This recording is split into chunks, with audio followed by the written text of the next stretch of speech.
বান্দা তুমি প্রত্যেক ভালো কাজ করো, বান্দা কাজের শুরুতে ইনশাল্লাহ বলো, ইনশাল্লাহ বলো, ইনশাল্লাহ বলো। যদি ইনশাল্লাহ না বলো তাহলে এটা আমার আল্লাহ তাআলার ইচ্ছাই হবে না। আর যেটা আমার আল্লাহ তাআলার ইচ্ছাই হবে না, এটার মধ্যে কখনো পরিপূর্ণ হবে না। বেজাল লেগেই থাকবে, বিপদ লেগেই থাকবে। কারণ আপনি আল্লাহর নাম লন নাই। কুল ইন্না সলাতি ওয়া নুসুকি ওয়া মাহইয়ায়া ওয়া মামাতি লিল্লাহ ওয়া মামাতি লিল্লাহি রাব্বিল আলামিন।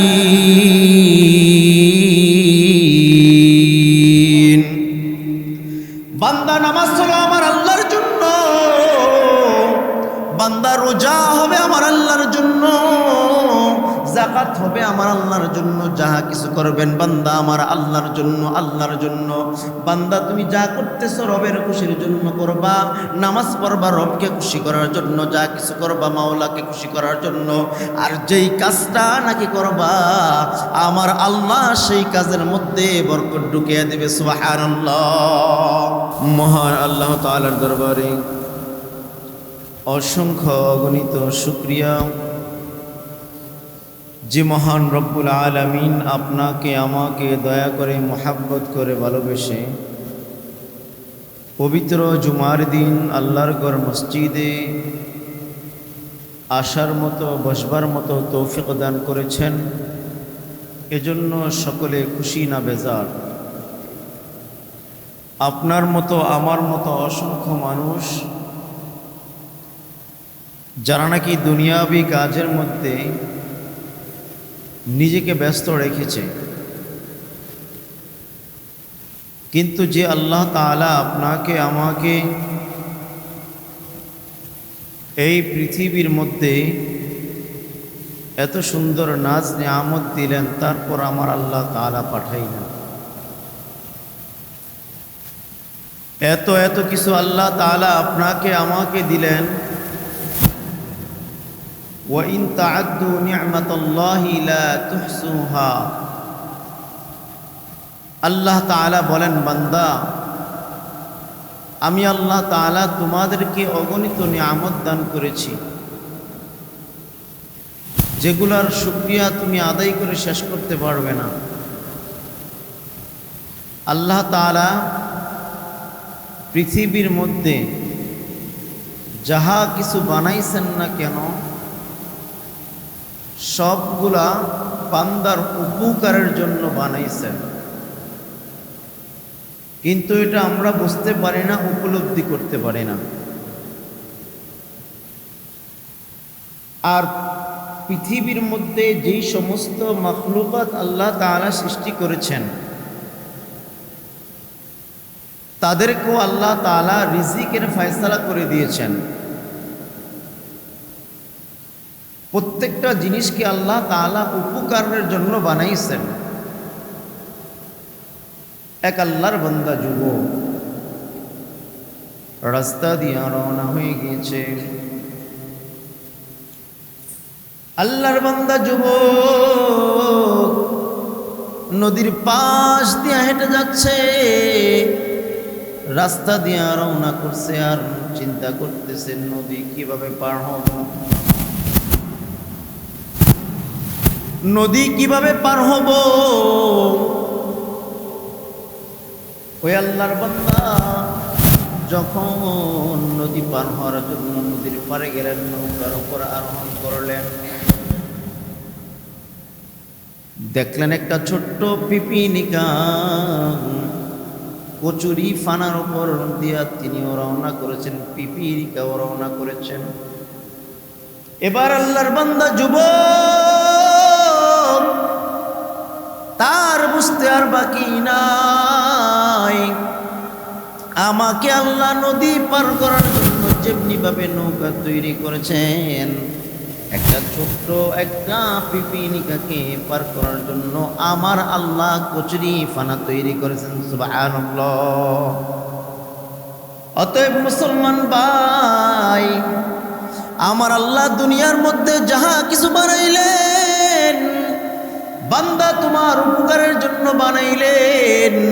ওরে বান্দা আপনি যেদিকে তাকান না কেন, ও বান্দা আপনি ডাইনে তাকান, বান্দা আপনি বামে তাকান, সামনে পিছনে যেদিকে তাকান তাকান, শুধু তাকান, দেখবেন আমার আল্লাহর নিয়ামত।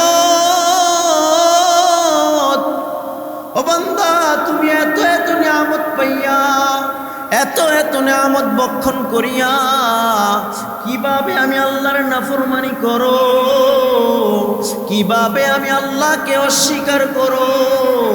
তোমাকে আমার আল্লাহ তাআলা যেমনি ভাবে রিজিক দিলেন কাফের বেদিনদেরকে, তেমনি ভাবে আল্লাহ তাআলা রিজিক দিলেন। বান্দা একটু তাকাইয়া দেখ, তোর মতো কত যুবক, তোর মতো কত বৃদ্ধ, কত ছাত্র ভাই যারা চলতেও পারে না, ফিরতেও পারে না, অসুস্থ অবস্থায় বিছানার মধ্যে শায়িত, কথাও বলতে পারে না। কিন্তু বান্দা একটু তাকাইয়া দেখ, আমার আল্লাহ তোকে এত সুন্দর করিয়া বানাইলো, আমার আল্লাহ তোকে যেখানে চোখ দেওয়ার দরকার সেখানে চোখটা দিল, আমার আল্লাহ তোকে যেখানে পাও দেওয়ার দরকার সেখানে পাওটা দিল। ওরে বান্দা তুই দেখোস না, তোকে আমি আল্লাহ ভরপুর নিয়ামত দিলাম, বান্দা আরেক বান্দাকে আমি আল্লাহ দেই নাই। বান্দা ওই বান্দার দিকে একটু তাকা, আমি আল্লাহ তোকেও তার মতো বানাইতে পারতাম, কিন্তু আমি আল্লাহ তার মতো বানাই নাই। ওরে বান্দা তোকে দুটা চক্ষু দিলাম, পাও দিলাম, হাত দিলাম, বান্দা আয়, আমি আল্লাহর কাছে আয়, আমি আল্লাহর কাছে তওবা কর, আমি আল্লাহ তাআলা ক্ষমার ঘোষণা করে দেব। সুবহানাল্লাহ। তাহলে আল্লাহ তাআলা যে অগণিত নিয়ামত দিয়েছেন, এই অগণিত নিয়ামত দেওয়ার কারণ হলো যাতে বান্দা শুকরিয়া আদায় করে। লাইন শাকারতুম লাযীদান্নাকুম ওয়া লাইন কাফারতুম ইন্না আযাবি লাশাদীদ। আল্লাহ তাআলা বলেন, বান্দা আমি আল্লাহ তাআলা তোমাকে অগণিত নিয়ামত দান করেছি। শুধু নিয়ামত বলতে খাবার বস্তু এটা না, আপনাকে যা কিছু দিয়েছেন সেটাই আপনার নিয়ামত। এই নিয়ামতের শুকরিয়া আদায় করো, নচেত আল্লাহ তাআলা কি করবে? আমি আল্লাহ তাআলা তোমার রিজিকগুলো কেড়ে নিব, রিজিকগুলো ধ্বংস হয়ে যাবে, বিলীন হয়ে যাবে। রাস্তা দিয়া একজন ভিক্ষুক হাঁটতেছে, আপনাকে এসে বলল, বাবা সারাটা দিন কিছুই খাই নাই, আপনি কি করলেন? তাকে তো বরঞ্চ তাকে কিছু খাবার দিলেন না, খাবার তো দেন নাই, অথচ তাকে ধমক দিয়া তাকে বের করে দিলেন। অনেক সময় ঘরের সামনে ভিক্ষুক আসে, এতিম অসহায় বাচ্চাগুলো যখন আসে আপনার কাছে চায়, কিন্তু আপনি না দিয়া তাদেরকে তাড়িয়ে দেন। আল্লাহ তাআলা বলবেন কাল কিয়ামতের দিন, বান্দা আমি আল্লাহ তাআলা তোর কাছে গিয়েছিলাম। বান্দা বলবে, আল্লাহ আমি তো আপনাকে দেখি নাই। তখন আল্লাহ বলবে, বান্দা ওই যে একটা মাদ্রাসার তালিবুল ইলম কিছু খাইতে পায় নাই, একটা এতিম বাচ্চা কিছু খাইতে পায় নাই, ওই বান্দা তোর কাছে গেছিল, কিন্তু তুই তাকে ঘর থেকে তাড়িয়ে দিয়েছ, ঘর থেকে বের করে দিয়েছ। তুই যদি ওই বান্দাকে দিতি তাহলে আমি আল্লাহ তাআলা খুশি হয়ে যাইতাম এবং আমি আল্লাহ তাআলা তোকে ক্ষমা করিয়া দিতাম, তোর জন্য আমি আল্লাহ তাআলা নাজাতের ফয়সালা করে দিতাম। সুবহানাল্লাহ। তোমাকে আল্লাহ তাআলা অগণিত নিয়ামত দান করেছেন। এই অগণিত নিয়ামত যেই বান্দাকে আল্লাহ তাআলা দিয়েছেন, পাই টু পাই আমার আল্লাহ তাআলা হিসাব নেবেন। যেই প্রেক্ষাপট নিয়ে আজকে আলোচনা করব, সেই প্রেক্ষাপট হলো যে আমরা যেই কোনো কাজ করতে, যেই কোনো কাজ যখন আমরা করি তখন দেখা গেছে আমরা আল্লাহ তাআলার নাম আমরা স্মরণ করি না। এর দ্বারা সেই জিনিসের মধ্যে বরকত থাকে না, আর যেটা আল্লাহ তাআলার ইচ্ছায় না হয় এটার মধ্যে কখনো পরিপূর্ণ পরিপক্ক হতে পারে না। একটা না একটা বেজাল লাগবেই, একটা না একটা বিপদ থাকবেই। এই জন্য যখনই কোনো কাজ করবেন না কেন, ভালো কাজ, তখনই চিন্তা করবেন এটা কি আল্লাহ তাআলার ইচ্ছায় হচ্ছে না অনিচ্ছায়। ওয়ামা তাশাউনা ইল্লা আইয়াশা আল্লাহ, ওয়ামা তাশাউনা ইল্লা আইয়াশা আল্লাহু রাব্বুল আলামিন।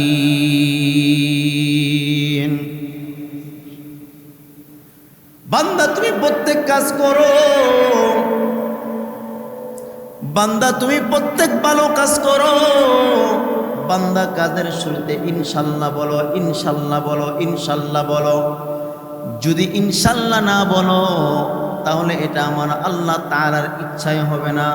আর যেটা আমার আল্লাহ তাআলার ইচ্ছায় হবে না এটার মধ্যে কখনো পরিপূর্ণ হবে না। বেজাল লেগেই থাকবে, বিপদ লেগেই থাকবে, কারণ আপনি আল্লাহর নাম লন নাই।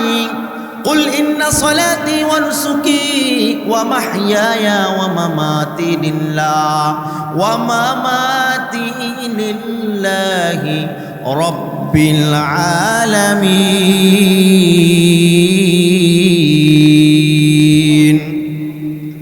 বান্দা নামাজ হলো আমার আল্লাহর জন্য,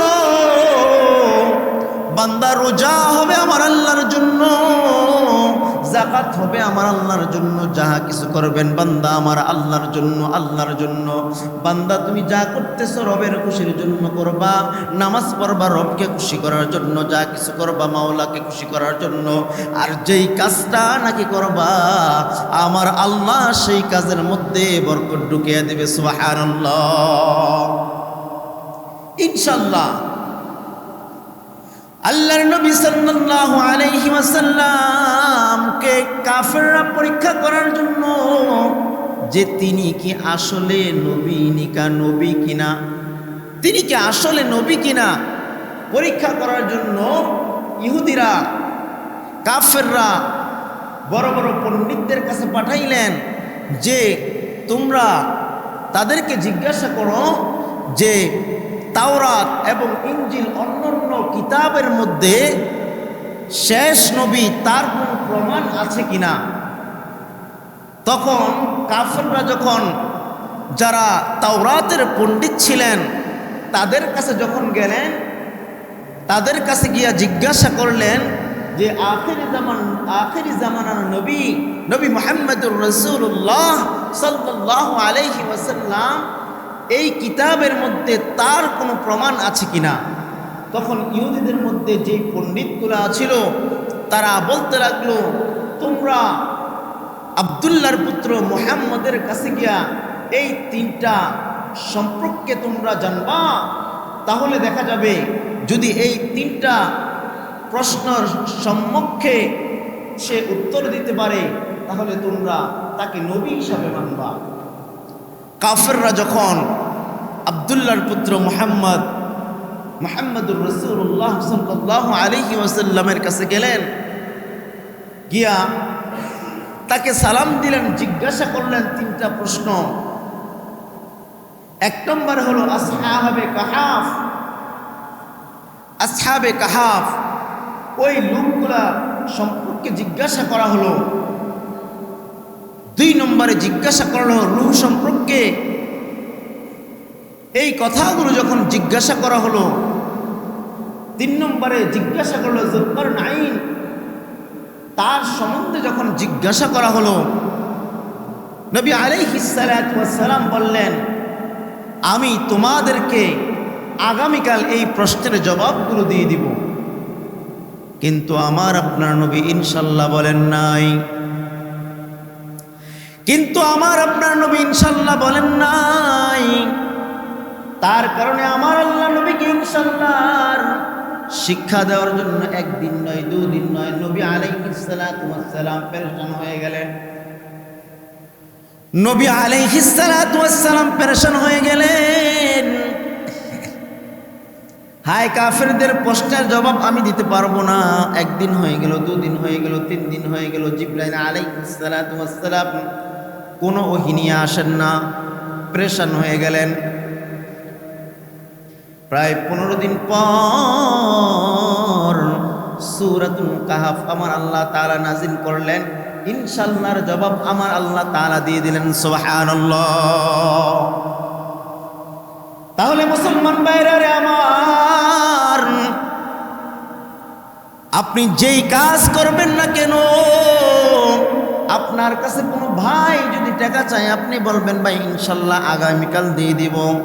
আপনার কাছে কোনো বন্ধু যদি কোনো খাবার চায় বলবেন ইনশাল্লাহ আগামীকাল দিয়ে দিব। কারণ প্রত্যেক কাজের শুরুতে আমার আল্লাহর নাম যখন নিয়ে নেবেন ইনশাল্লাহ বলবেন, আমার আল্লাহ তাআলা তার মধ্যে বরকত ঢুকিয়ে দিবেন। সুবহানাল্লাহ। হযরতে মূসা আলাইহিস সালাতু ওয়াস সালাম তার কওমদেরকে নিয়ে কোনো এক মজলিসের মধ্যে কথা বলতেছেন। তার কওমের মধ্যে একজন লোক মূসা আলাইহিস সালাতু ওয়াস সালামকে ডাক দিয়া বললেন, হে নবী মূসা, হে আমাদের নবী মূসা, এই পৃথিবীর মধ্যে আপনার থেকে জ্ঞানী ব্যক্তি আর কেউ আছে কিনা? আপনার থেকে জ্ঞানী ব্যক্তি কেউ আছে কিনা? মূসা আলাইহিস সালাতু ওয়াস সালাম এবার চিন্তা করতে লাগলেন। কি চিন্তা করতে লাগলেন? যে যেহেতু আমি নবী মূসা, আমার থেকে জ্ঞানী কেউ হতে পারে না, কিন্তু আমার আল্লাহ এটা পছন্দ করলেন না। কারণ নিজেকে নিজে অহংকারী দাবি করলেন, নিজেকে নিজে বড় মনে করলেন, এটা আমার আল্লাহ তাআলা পছন্দ করলেন না। বর্তমান সময়ের মধ্যে অনেক মানুষ নিজেকে নিজে বড় মনে করে, নিজেকে বেশি বড়ত্ব মনে করে। ওরে মুসলমান ভাইরা রে আমার, নিজেকে যখন আপনি নিচু মনে করবেন আমার আল্লাহ তাআলা আপনাকে বড় বানিয়ে দিবে। সুবহানাল্লাহ। বড় বানিয়ে দিবে। হুজুর আকরাম সাল্লাল্লাহু আলাইহি ওয়াসাল্লামের প্রিয় সাহাবী হযরত আবু বকর রাদিয়াল্লাহু তাআলা, যিনি খলিফাতুল মুসলিমিন, হুজুর আকরাম সাল্লাল্লাহু আলাইহি ওয়াসাল্লামের সাহাবী ছিলেন। আবু বকর রাদিয়াল্লাহু তাআলা নিজেকে কতটা পরিমাণ ছোট মনে করতেন, নিজেকে কতটা পরিমাণ ছোট মনে করতেন। তিনি যখন খলিফাতুল মুসলিমিন ছিলেন, রাতের আধারে তিনি যখন তার এলাকার লোকদেরকে দেখাশোনা করার জন্য ছদ্মবেশে বের হলেন, ছদ্মবেশে বের হয়ে খলিফাতুল মুসলিমিন হযরতে আবু বকর রাদিয়াল্লাহু তাআলা তিনি তার পায়ের জুতা পর্যন্ত পরে তিনি রাস্তার মধ্যে হাঁটেন নাই। খলিফাতুল মুসলিমিন হযরতে ওমর রাদিয়াল্লাহু তাআলা এইটা খেয়াল করলেন। খলিফাতুল মুসলিমিন হযরতে ওমর রাদিয়াল্লাহু তাআলা আবু বকরকে ডাক দিয়া বললেন, আমিরুল মুমিনিন, আপনার পরনে জুতা নাই, আমার এক জোড়া জুতা আছে, এই পাথরের রাস্তা দিয়ে আপনি হাঁটতে পারবেন না, আমার এক জোড়া জুতা আছে, এই জুতাগুলো আপনি নিয়ে নেন, এই জুতাগুলো পরে আপনি রাস্তার মধ্যে হাঁটাচলা করেন। হযরতে আবু বকর রাদিয়াল্লাহু তাআলা খলিফাতুল মুসলিমিন হযরতে ওমর রাদিয়াল্লাহু তাআলাকে ডাক দিয়া বললেন, ভাই ওমর, তুমি তো মনে করেছো আমার এক জোড়া জুতা নাই, আমারও এক জোড়া জুতা আছে। আমি রাতের বেলা এই গিরিপথ দিয়া যখন হাঁটাচলা করব, মদিনার জমিনে, মক্কার জমিনে অনেক মানুষ ঘুমাইয়া রয়েছে, আমার যেই জুতার আওয়াজ, এই জুতার আওয়াজের কারণে কোনো মুসলমান ভাই ও বোনের শিশুর যদি ঘুম ভেঙে যায়, কিয়ামতের দিন আমি আবু বকর আল্লাহর দরবারে কি জবাব দিব? সুবহানাল্লাহ। আমি আবু বকর কি জবাব দিব? এতটা নিচে মনে করতেন। কিন্তু দেখা যায় আজকে আমরা সমাজের মধ্যে ক্ষমতার মসনদে বসে আমাদের যেটা মন চায় আমরা সেটা মনে করি। সাহাবীদের ইতিহাস দেখুন, সাহাবীদের ইতিহাস জানুন, তারা ক্ষমতার মসনদে বসছে। আকাবিরদের ইতিহাস জানুন, তারা যখন ক্ষমতার মসনদে বসছে, ক্ষমতার মসনদে বসার পরও নিজেকে এতটা পরিমাণ ছোট মনে করতেন, নিজেকে এতটা পরিমাণ বিনিয়োগ করে দিয়েছেন যে কাল কিয়ামতের দিন আমি যে আমিরুল মুমিনিন হয়েছি, আমি যে মানুষের নেতা হয়েছি, কাল কিয়ামতের দিন তাদের কাছে আমি কি জবাব দিব? কারণ যার যতটুকু বেশি তার ততটুকু হিসাবও বেশি। আবু বকর রাদিয়াল্লাহু তাআলা এতটা পরিমাণ বিনিয়োগ ছিলেন, তিনি মাঝে মাঝে রাস্তা দিয়া যখন যাইতেন, রাস্তা দিয়া যখন চলাফেরা করতেন, হযরতে আবু বকর রাদিয়াল্লাহু তাআলা গাছের দিকে তাকাইতেন আর বলতেন, আহ কি আফসোস, আল্লাহ যদি আমাকে না বানাইয়া, মানুষ না বানাইয়া এই গাছগুলো বানাইতো, তাহলে দেখা যাচ্ছে পশু গবাদি আমাকে খেয়ে ফেলতো, আমার কোনো হিসাব থাকতো না। মাঝে মাঝে গাছের ডালের পাখির দিকে তাকাইতেন, পাখি তোর কোনো হিসাব নাই, কিন্তু আমি আবু বকরের হিসাব আছে। কাল কিয়ামতের দিন আমি আল্লাহর দরবারে কি হিসাব দিব? এই জন্য প্রত্যেক কাজ যখন আমরা করব, প্রত্যেক কাজ করার শুরুতে আল্লাহর নাম আমরা মুখে নেব। আর যেই কাজটা নাকি আল্লাহর হুকুম আহকামে হবে, যেই কাজটা নাকি আল্লাহর রেজাই এর খুশিতে হবে, সেই কাজের মধ্যে আমার আল্লাহ তাআলা বরকত দিয়ে দিবে। সুবহানাল্লাহ। দেখবেন সেই কাজের মধ্যে কোনো বিপদ থাকবে না। আমরা দেখা যায় বিভিন্ন কাজ করতে গিয়ে ইনশাল্লাহ বলতে ভুলে যাই, ইনশাল্লাহ বলতে ভুলে যাই, যেই কারণে রাসূলুল্লাহ সাল্লাল্লাহু আলাইহি ওয়াসাল্লাম এর উপর প্রায় 15 দিন পরে আল্লাহ তাআলা ওহী নাযিল করেছেন। কিন্তু মুসলমান ভাইরা আমার, প্রত্যেকটা কাজ যখন আমরা করব তখন সর্ব অবস্থায় ইনশাল্লাহ বলার অভ্যাস আমরা তৈরি করব। সকলে বলি আমিন।